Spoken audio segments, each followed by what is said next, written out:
Lapit nang matapos. Kama.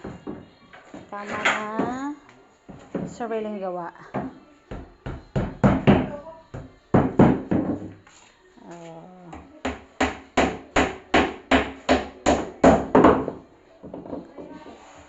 Lapit na matapos. May butas na isa. Pero lalagyan na yan. Taba.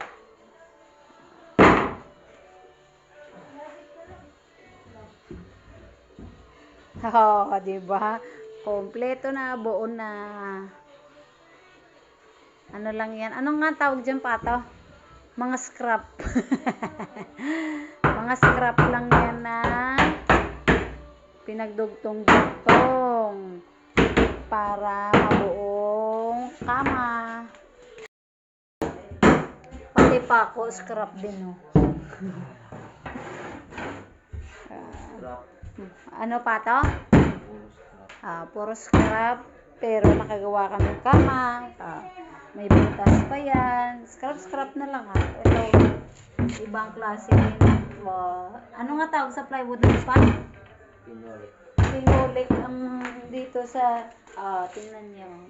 Madumi pa yan, kasi puro scrap na lang.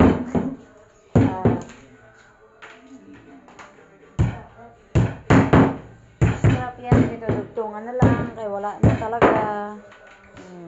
Na-assemble niya ay inayos niya ang bali-bali kong pako para